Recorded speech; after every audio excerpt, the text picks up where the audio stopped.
That's why I think experiences are like a more valued way of measuring things, if that makes sense.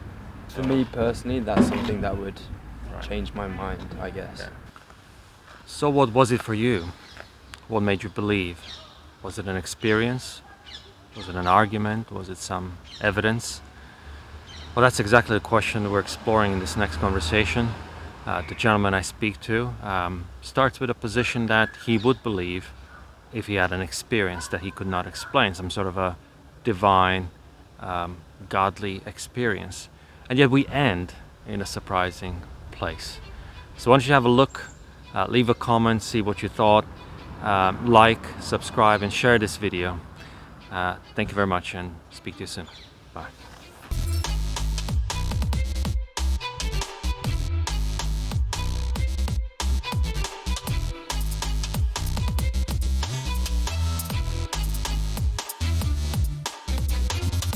So, first question, do you have any faith or religion or anything? No, I don't follow a religion. I'd say I'm agnostic or an atheist. I know different people have different definitions to those two things. For me, I would say I don't necessarily believe in a god or some sort of entity, but I'm open to the belief that there is one. Okay.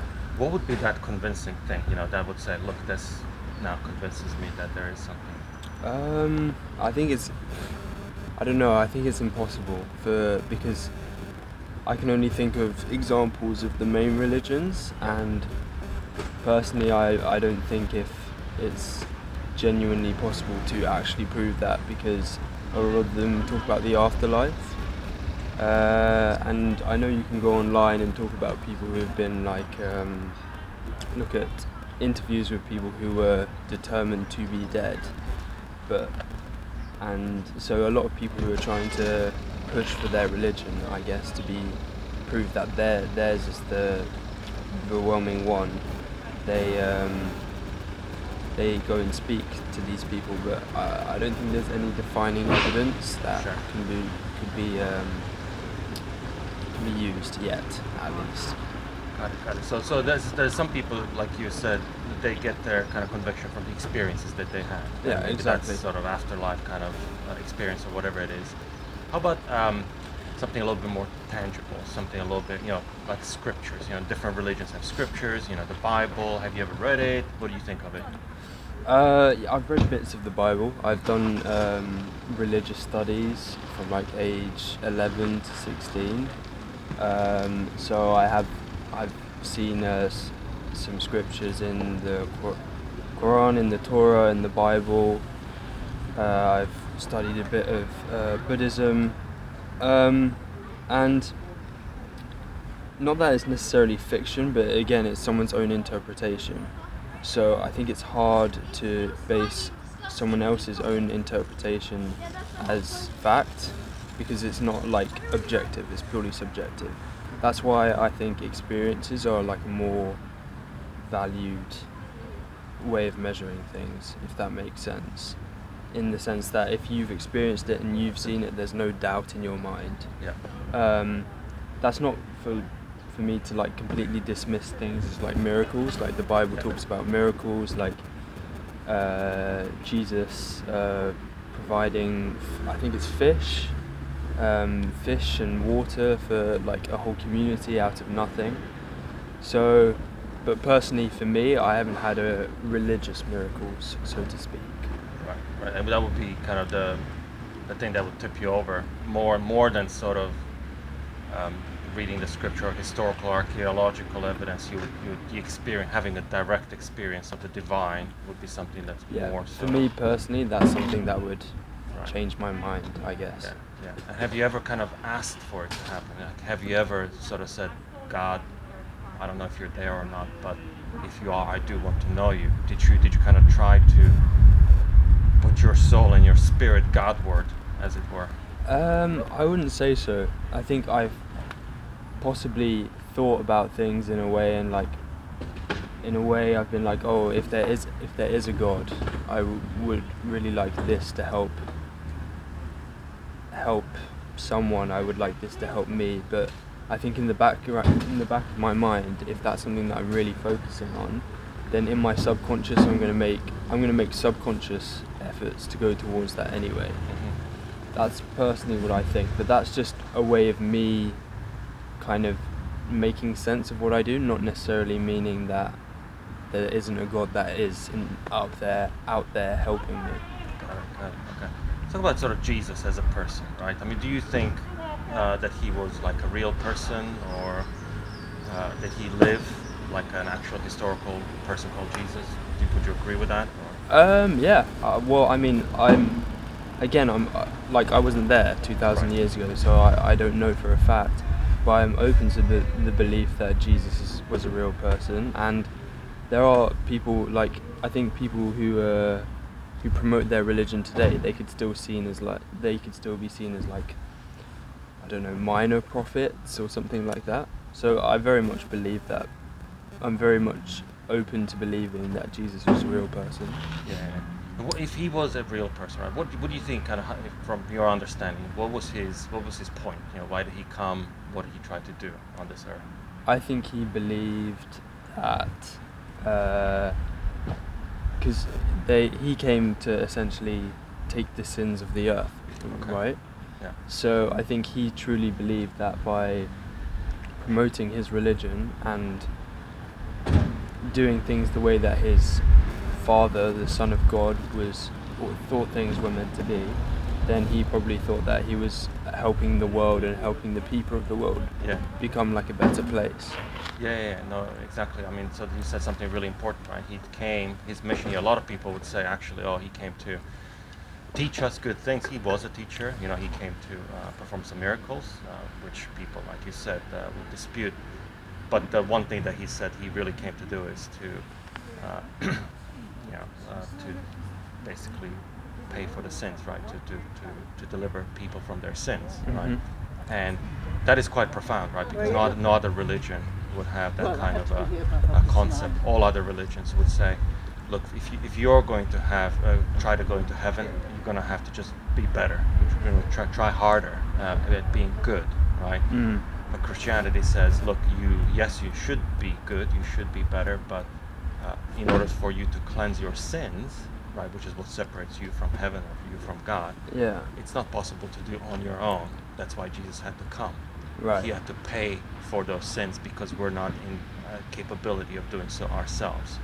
Right, so he was on the cross, he came 2,000 years ago, he died, he was crucified, and on the cross, he said something interesting. His final words were, "It is finished." It's like that was the moment that his mission was fulfilled. So him going on the cross was not an accident. It was the fulfillment of his mission. And on that cross, it was that the payment for the sins of the world happened. Yeah. Right? Did you understand it in the same way? Yeah, I understand that. Yeah. Yeah. I understand that, but I think you could say the same thing for other religions in the way that, for example, I have a very good friend who's Palestinian, and so he's a Muslim Palestinian, and part of him being a Muslim is someone who he often donates to charity, often helps those who are less fortunate than himself. And again, it's like it's passing. He says that once he has children, he will be passing on those same values. So I think in the same sense Christianity is about continuing those values, continuing those teachings. This is good, right? So values is something we should be passing. We should be passing the morals. Now, what we cannot pass is salvation. Let's say if I am a saved Christian, someone who finds their sins forgiven on the cross of Christ, and if I have a son or a daughter, the fact that I have that doesn't mean that they have that. Yeah. Right. So it's that the salvation is personal for it's every an single individual thing. person. Exactly. Yeah. So I can teach them good things. I can teach them the morals, and I should be. That's my responsibility as a parent. But every single person has to come to God of their own desire and of their own calling. God calls them, and they respond to that call. Right. Yeah. And that's where the sort of salvation happens. I mean, that sense of personal calling and response in salvation, is that something that resonates with you at all? I mean, is that, yeah. Again, I think I think the thing is, it definitely resonates with me. It makes sense, and that's why so many people follow religions, because they do make sense. Yeah. But for me personally, I think I come from a very scientific family. Sure. Like my dad's a doctor and my mum is a dentist. Yeah. So I have quite a medical and scientific upbringing, if that makes sense. So for me, it's always been a case of, if it's able to be proven and you're able to see this proof being happen, then it's real. Yeah. So that might just be my upbringing and that like nurture I've had that affects maybe why I have the beliefs that I do. Yeah, and I'll share something with you quick because I have some scientific background as well. So I'm a computer scientist by education, and one thing that struck me really, really profoundly as I became a Christian is that, I know you have to go, so I'll try to keep it short. Don't worry. Is the concept of DNA. When Charles Darwin came up with sort of theory of evolution, one thing he did not understand at that time is he did not understand that DNA, basically the code of life, the book of life, was in every single cell in every single living organism, and it's basically information.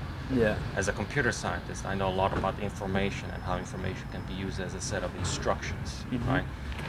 But it's also true to say that if you look at the world, right, and behind every instruction set, I mean, you can look at something as simple as a sign on the road. It's an instruction for you to do something, right? Yeah. It's either a warning or telling you where to go to do something, or something to say you should not go over a speed limit or something like that.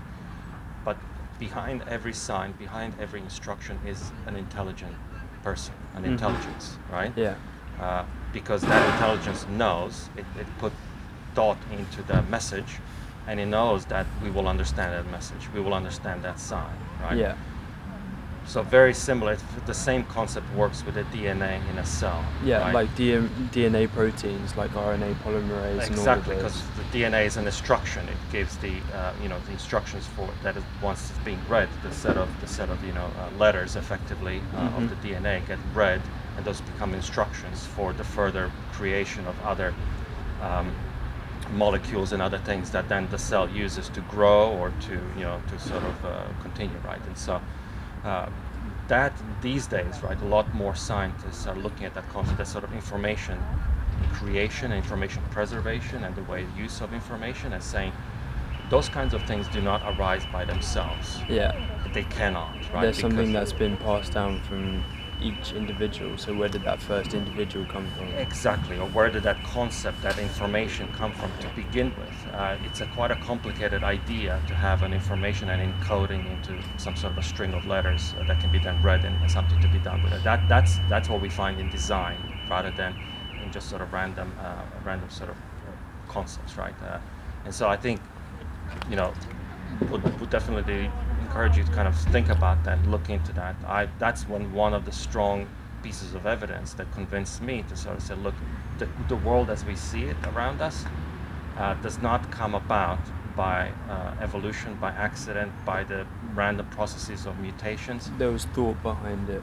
There must have been some sort of a thought and intention behind it. The question is, who is that thought? Who is that question? And you can say, oh, some advanced civilization and aliens, but that just removes further the question, well, who created them then? Because if they have the same concept, then they must have been created as well.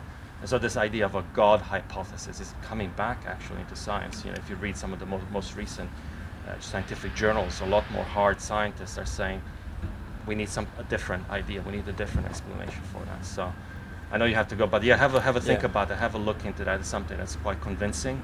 If you are a man of science, if you are looking at something like that, that would convince you. And you said you're also a man of experience, so I would also encourage you, do have that, maybe a prayer. If the science causes you to have a think, okay, yeah, there must be something more than that. The next step should be, let me turn to that something greater. Let me speak to that God and ask Him to reveal Himself in fullness to me. That was my experience. Fair enough. No, I would definitely take that on board. I enjoy conversations about these types of things. So I think no matter who you talk to, you'll have a meaningful answer about these types of things. Everyone's got an opinion. Yes, I appreciate your opinion as well today. Thanks very much. No problem. Sorry to take so much of your time. No, it's fine. It. It was a good conversation. I enjoyed it.